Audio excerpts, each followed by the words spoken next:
Rogério Ruschel.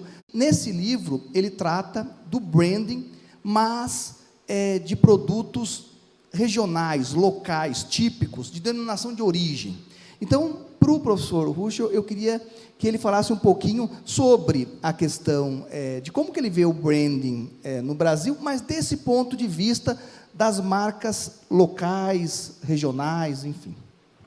O que nós vamos falar hoje é como o professor já falou, é um diamante que precisa ser lapidado em todo o Brasil. Fui convidado para falar sobre um negócio chamado duplo branding. Duplo branding não existe, vocês não vão aprender em faculdade, porque é um conceito que não existe, é um conceito que nós inventamos e vocês vão entender por quê. A tese é de que empresas, produtores, comunidades e coletivos podem agregar valor a produtos e serviços locais, pequenos e caipiras. E o duplo branding pode ampliar esta oportunidade. Primeiro, vamos começar pela base. Qualquer comunidade, por menor que seja, por mais pobre que seja, ela tem patrimônio territorial. O patrimônio territorial é necessariamente a base da economia do município.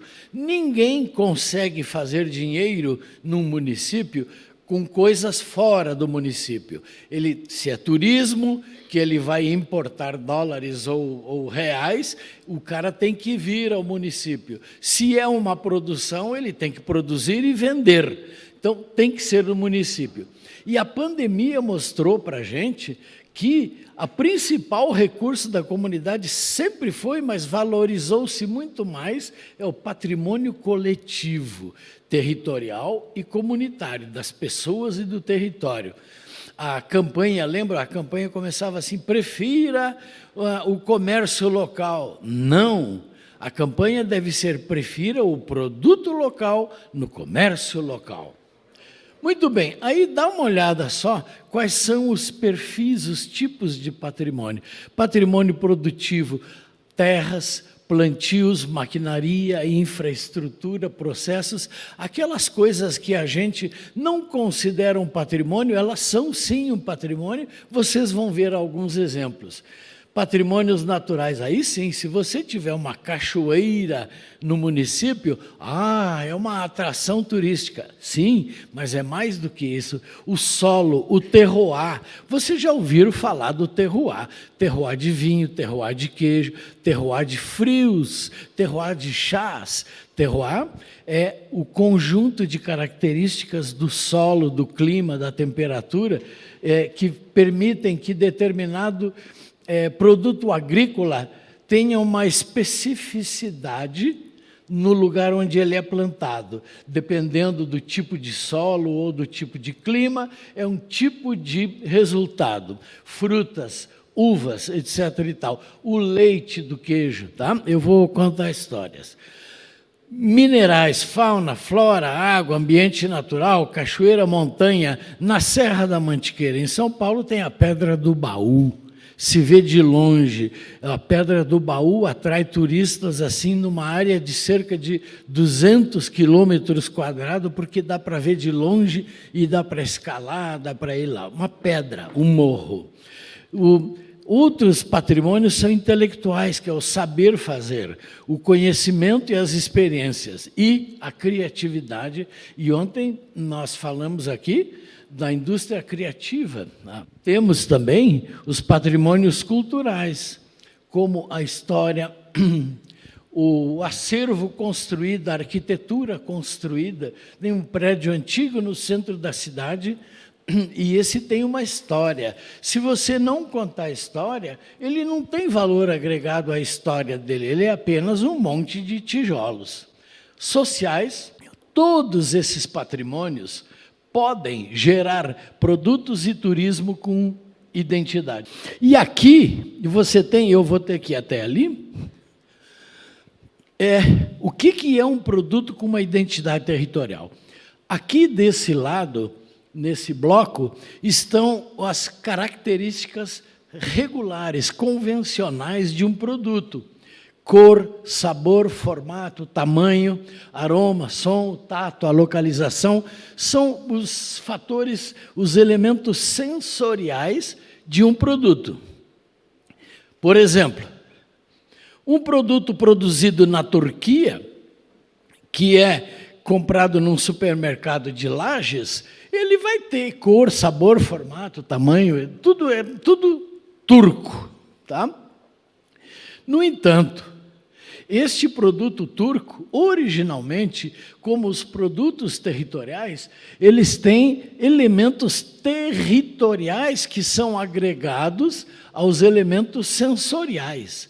Esses elementos territoriais, a gente já falou, aspectos geográficos, biodiversidade. Cara, o que tem de diferentes espécies... Eu tenho que ficar na luz?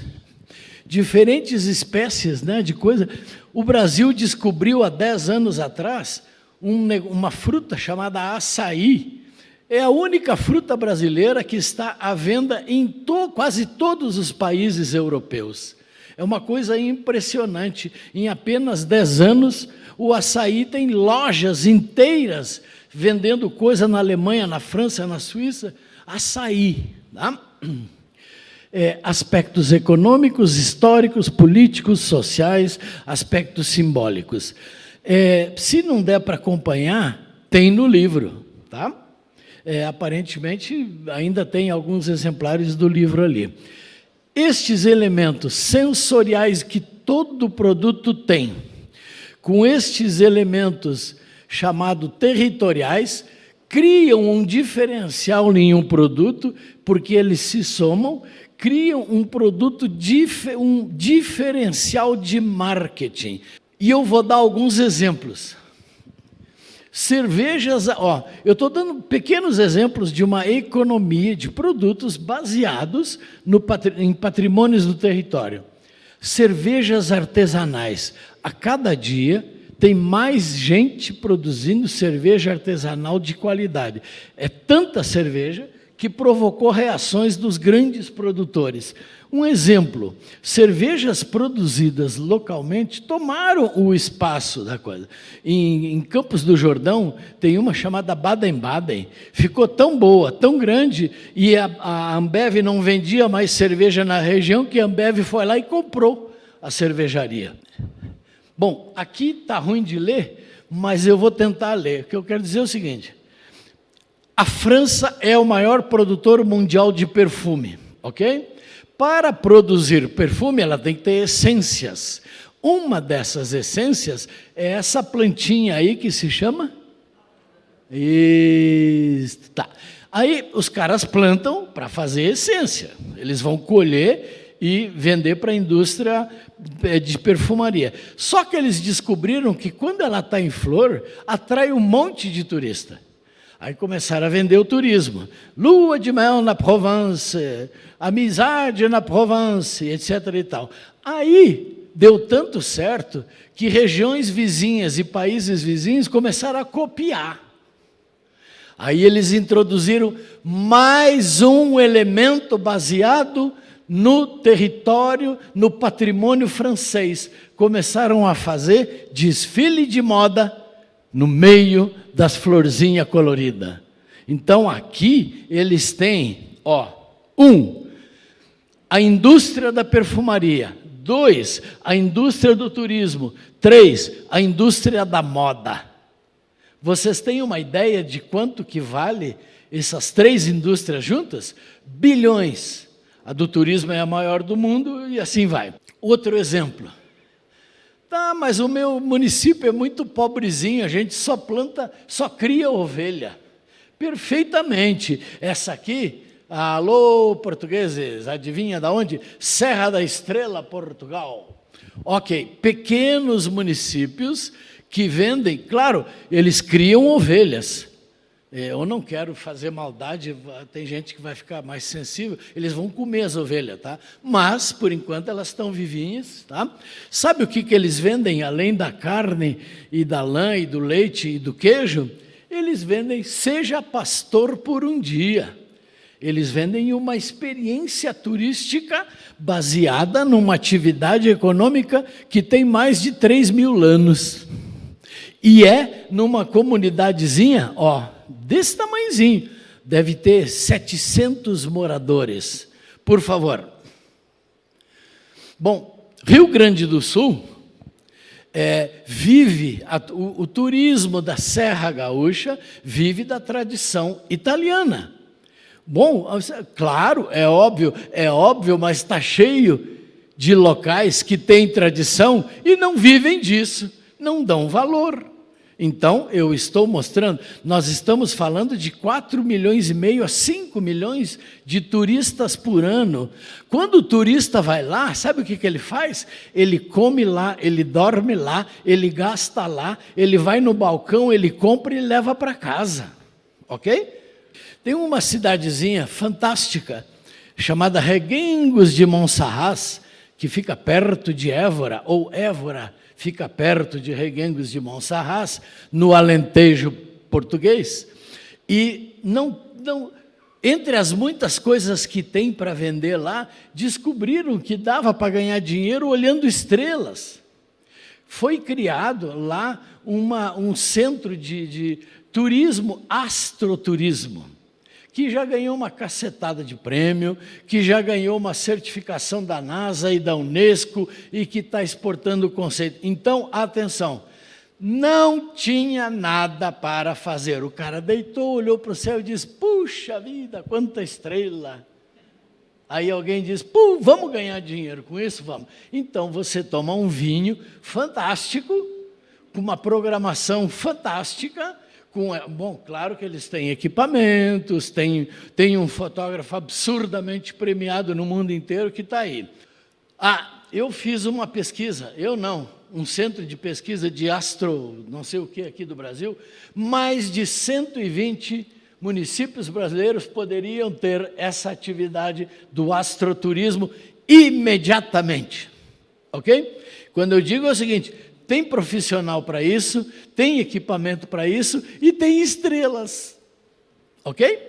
Bom, festas populares. Esta tem, festa do Pinhão. Eu não vou nem falar das outras. O Brasil tem centenas de festas populares que mostram o produto. Eu, por exemplo, eu tenho um web canal chamado Tesouros no Fundo do Quintal, porque o que nós temos é tesouros no fundo do quintal que nem todo mundo percebe. Tem 27 vídeos divertidos e curtos, este é um deles, onde eu apresento por que uma linguiça desenvolvida por uma senhora na cidade de Bragança Paulista virou um negócio de valor internacional. Como? Por quê? O que a linguiça da Dona Maria tem, que a linguiça de outros lugares não tem? Muito bem, produtos locais aqui já fazem a diferença. Aqui na Serra Catarinense e nos municípios além de Lages, essa Amures é uma associação regional, a Cisama é outra, já temos produtos locais construindo valor. Esses em branco do lado esquerdo, são produtos artesanais já reconhecidos como um patrimônio do Brasil, porque eles recebem uma coisa chamada indicação geográfica. É uma qualificação junto ao INPE, Instituto Nacional de nhenhenhé e nhenhenhé, isso aí, tá? Que é o queijo artesanal serrano, que é o mel de melato, o famoso mel de melato de Bracatinga, vinhos da altitude, que alguns sortudos vão conhecer hoje, a maçã Fuji de São Joaquim e o frio. Quando se certifica uma origem com uma identidade geográfica, significa dizer que, primeiro, quem certifica, quem pede a certificação e gerencia é uma associação de produtores, um sindicato, uma associação. Para que o produtor do queijo possa receber o selinho, ele tem que respeitar as regras do jogo, ele tem um manual, como ele tem que fazer o queijo dele, Tá? Então, ele tem que seguir a regra, senão ele está fora. Agora, não adianta ter a indicação geográfica e colocar na gaveta. O mundo precisa saber que o teu produto existe, ele tem uma origem. A origem, quem exporta, se tiver algum empresário que exporta, a possibilidade de identificar a origem da onde vem o produto é a ferramenta número 1 de qualquer importador, de qualquer produto do mundo. Os cafés do Cerrado brasileiro não conseguiam entrar no mercado japonês, que é um mercado de alto volume e alto valor. Aí eles tiveram que fazer a indicação geográfica, que na categoria de denominação de origem, se não me engano. Tá? São 1.300 e tantos produtores que hoje estão muito felizes, obrigado, porque em vez de vender café por tonelada, dentro de um container, como nós vendemos soja, eles estão vendendo saquinhos de café por 2, talvez 3 vezes mais caro. Na Comunidade Econômica Europeia, fez uma pesquisa, eu acho que está aí, valoriza um produto com indicação geográfica, com identidade territorial, e a proteção de uma identidade geográfica vale até 270% a mais do que o irmão dele, do terreno ao lado, que não tem a identificação. Não é fantástico? 270, meu caro, é quase 3 vezes mais. Vale a pena? Bom, o Brasil já tem 89 indicações geográficas, 80 brasileiras, as outras são vinho do Porto, champanhe, produtos internacionais e 217 produtos típicos potenciais registrados pelo Ministério da Agricultura e Pecuária e Abastecimento, o MAPA, que poderiam ser indicações geográficas. E isto é um cara de Brasília que levantou. Eu acho que Santa Catarina tem mais de 50, só Santa Catarina. Produtos que poderiam, em 3, 4, 5 anos, se houvesse vontade dos produtores e orientação, porque ninguém faz uma indicação geográfica sem a parceria com uma universidade, a academia, de uma maneira geral, a mobilização de produtores e o poder público. Eu estive num debate com o vice-prefeito, ele quer fazer. Nesta cidade, só não faz se o empresário não tirar aquilo da cadeira. Por favor. Ah, sim, e aqui, ó, eu levantei só potencial que eu, assim, olhando na internet, carne a pasto, madeira, pinhão, turismo rural, herança tropeira. Eu já tive a oportunidade de falar ao pessoal aqui, acha que o turismo rural daqui é conhecido no Brasil inteiro. Não é, não. É aqui. E a herança tropeira? Não é, não. Eu mesmo, na minha editora, quis fazer um livro sobre o tropeirismo, e eu sei que tem uma enorme riqueza sobre este assunto aqui, um patrimônio de valor inestimável para a história e para a sociedade brasileira, mas não há interesse, ninguém está interessado em valorizar uma coisa boba como a história do Brasil e a formação desta região.